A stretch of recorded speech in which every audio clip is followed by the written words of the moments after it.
Parables and stories. Birth is painful, old age is painful, sickness is painful, association with unloved objects is painful, separation from loved objects is painful, the desire which one does not obtain is painful too. Buddha highlighted the Blessed One thought.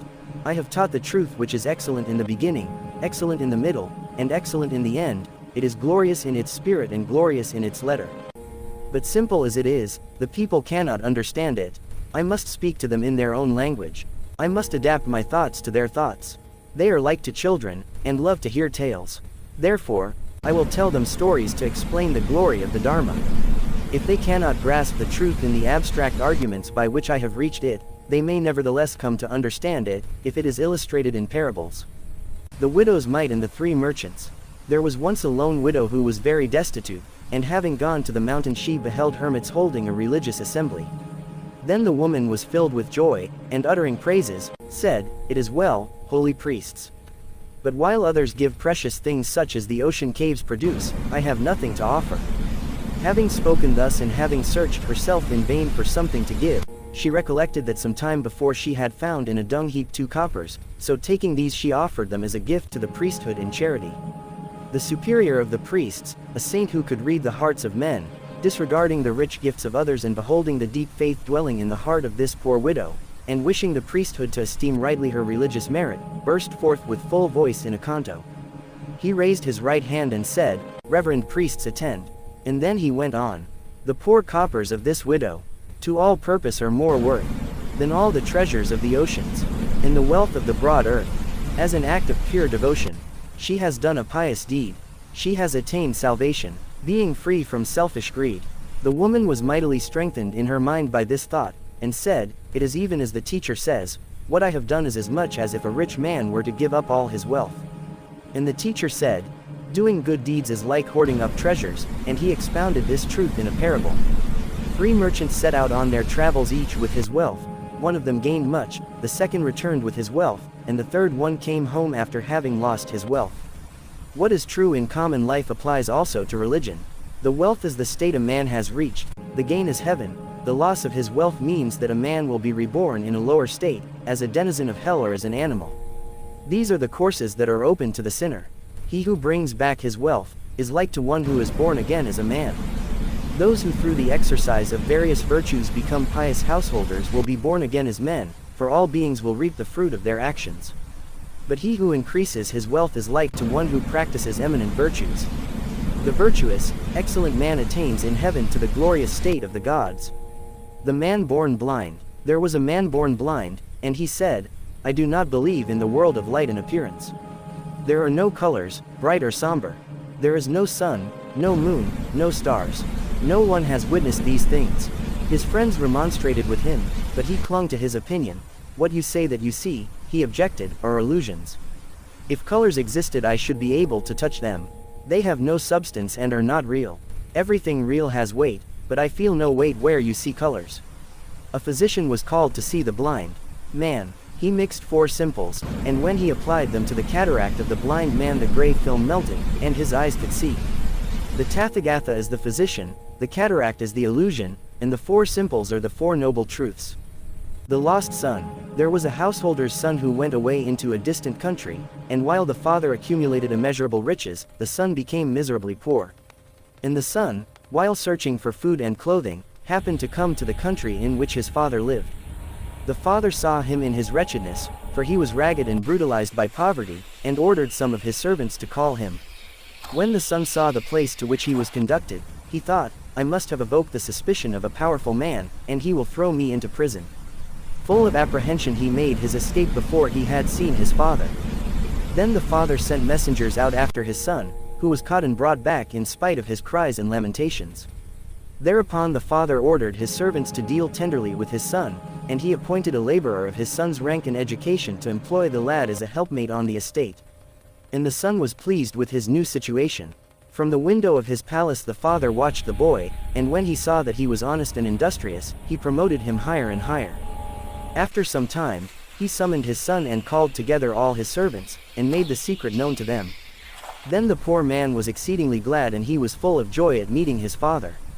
Just so, little by little, must the minds of men be trained for higher truths.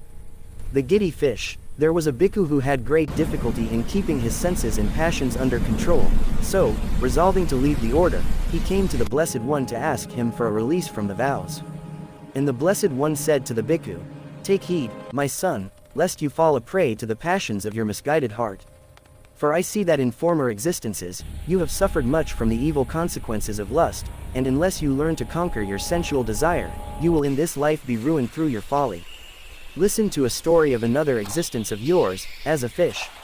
The fish could be seen swimming lustily in the river, playing with his mate.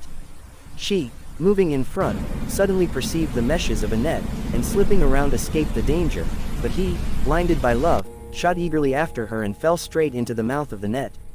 The fisherman pulled the net up, and the fish, who complained bitterly of his sad fate, saying, 'This indeed is the bitter fruit of my folly,' would surely have died if the bodhisattva had not chanced to come by, and, understanding the language of the fish, took pity on him.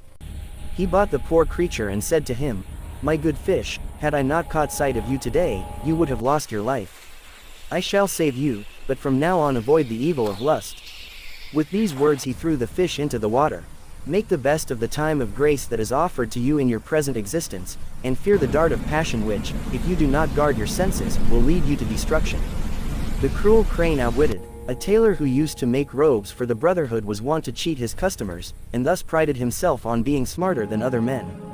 But once, on entering on an important business transaction with a stranger, he met his master in the way of cheating, and suffered a heavy loss.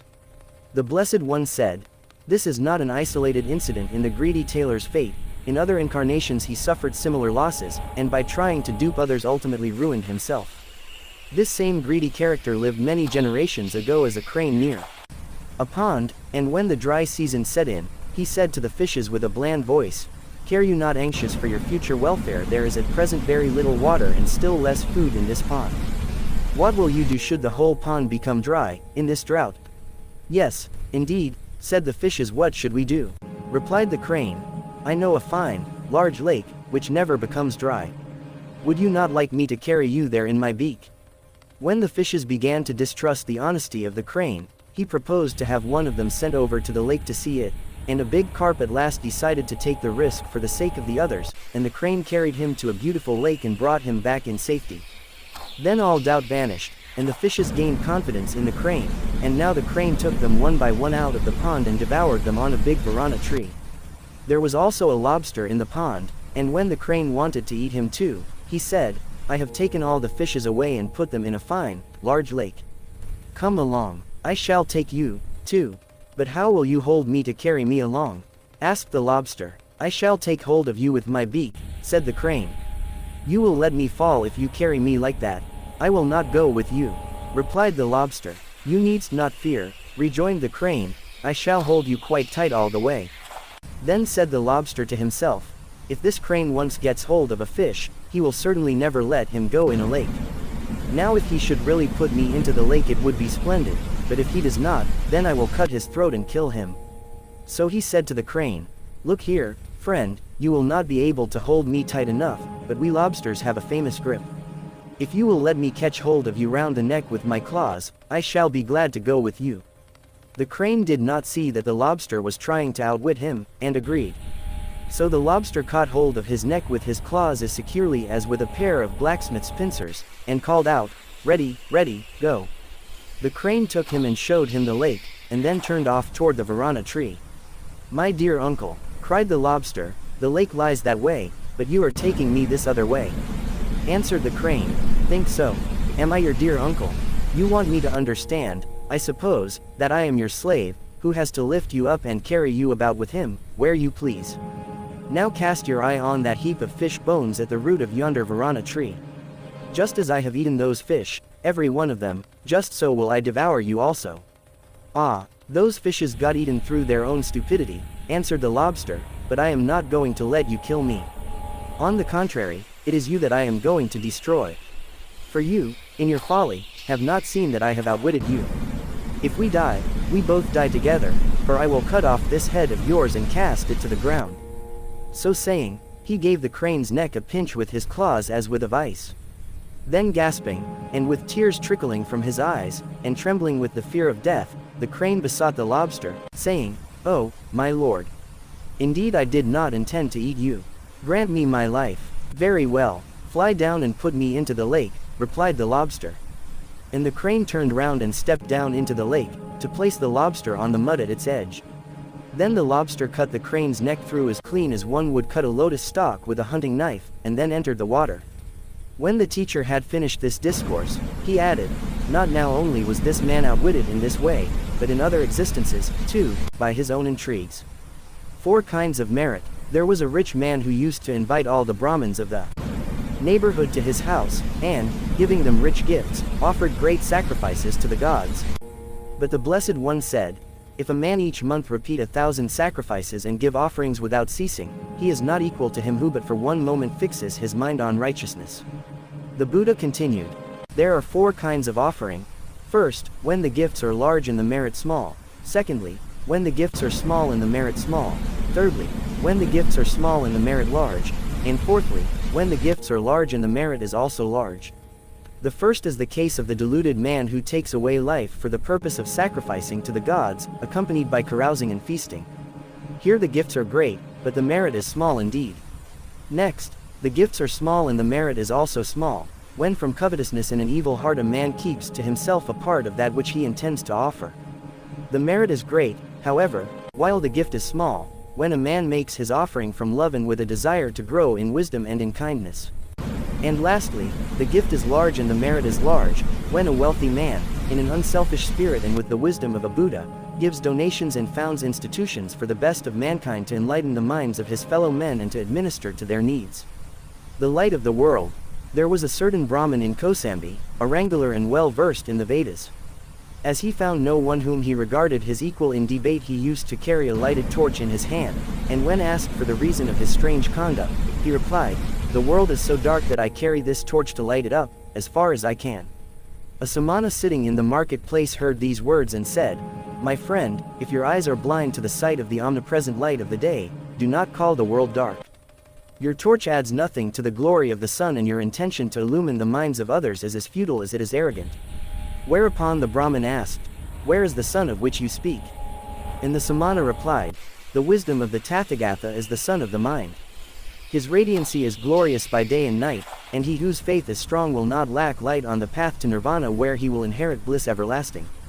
Luxurious living. While the Buddha was preaching his doctrine for the conversion of the world in the neighborhood of Savatthi, a man of great wealth who suffered from many ailments came to him with clasped hands and said, "World-honored Buddha, pardon me for my want of respect in not saluting you as I ought, but I suffer greatly from obesity, excessive drowsiness, and other complaints, so that I cannot move without pain." The Tathagata, seeing the luxuries with which the man was surrounded, asked him, "Have you a desire to know the cause of your ailments?" And when the wealthy man expressed his willingness to learn, the Blessed One said, "There are 5 things which produce the condition of which you complain: opulent dinners, love of sleep, hankering after pleasure, thoughtlessness, and lack of occupation. Exercise self-control at your meals, and take on yourself some duties that will exercise your abilities and make you useful to your fellow men. In following this advice you will prolong your life." The rich man remembered the words of the Buddha, and after some time, having recovered his lightness of body and youthful buoyancy, returned to the world-honored one and, coming afoot without horses and attendants, said to him, "Master, you have cured my bodily ailments, I come now to seek enlightenment of my mind." And the Blessed One said, "The worldling nourishes his body, but the wise man nourishes his mind. He who indulges in the satisfaction of his appetites works his own destruction, but he who walks in the path will have both the salvation from evil and a prolongation of life." The communication of bliss. Anubhara, the slave of Sumana, having just cut the grass on the meadow, saw a samana with his bowl begging for food. Throwing down his bundle of hay, he ran into the house and returned with the rice that had been provided for his own food. The samana ate the rice and gladdened him with words of religious comfort. The daughter of Sumana, having observed the scene from a window, called out, "Good." Anubhara, "Good, very good." Sumana, hearing these words, inquired what she meant, and on being informed about Anubhara's devotion and the words of comfort he had received from the samana, went to his slave and offered him money to divide the bliss of his offering. "My lord," said Anubhara, "let me first ask the venerable man." And approaching the samana, he said, "My master has asked me to share with him the bliss of the offering I made you of my allowance of rice." Is it right that I should divide it with him? The samana replied in a parable. He said, in a village of 100 houses a single light was burning. Then a neighbor came with his lamp and lit it, and in this same way the light was communicated from house to house and the brightness in the village was increased. Thus the light of religion may be diffused without stinting him who communicates it. Let the bliss of your offering also be diffused. Divide it. Anubhara returned to his master's house and said to him, I present you, my lord, with a share of the bliss of my offering. Deign to accept it. Sumana accepted it and offered his slave a sum of money, but Anubhara replied, not so, my lord, if I accept your money it would appear as if I sold you my share. Bliss cannot be sold, I beg you will accept it as a gift. The master replied, brother Anubhara, from this day forth you shall be free. Live with me as my friend and accept this present as a token of my respect. The listless fool. There was a rich Brahmin, well advanced in years, who, unmindful of the impermanence of earthly things and anticipating a long life, had built himself a large house. The Buddha wondered why a man so near to death had built a mansion with so many apartments, and he sent Ananda to the rich Brahmin to preach to him the Four Noble Truths and the Eightfold Path of Salvation. The Brahmin showed Ananda his house and explained to him the purpose of its numerous chambers, but to the instruction of the Buddha's teachings he gave no heed. Ananda said, it is the habit of fools to say, I have children and wealth. He who says so is not even master of himself, how can he claim possession of children, riches, and servants? Many are the anxieties of the worldly, but they know nothing of the changes of the future. Scarcely had Ananda left, when the old man was stricken with apoplexy and fell dead. The Buddha said, for the instruction of those who were ready to learn, a fool, though he live in the company of the wise, understands nothing of the true doctrine, as a spoon tastes not the flavor of the soup. He thinks of himself only, and unmindful of the advice of good counselors is unable to deliver himself. Rescue in the desert. There was a disciple of the Blessed One, full of energy and zeal for the truth, who, living under a vow to complete a meditation in solitude, flagged in a moment of weakness. He said to himself, the teacher said there are several kinds of men, I must belong to the lowest class and fear that in this birth there will be neither path nor fruit for me. What is the use of a hermit's life if I cannot by constant endeavor attain the insight of meditation to which I have devoted myself? And he left the solitude and returned to the Jetavana. When the brethren saw him they said to him, you have done wrong, brother, after taking a vow, to G.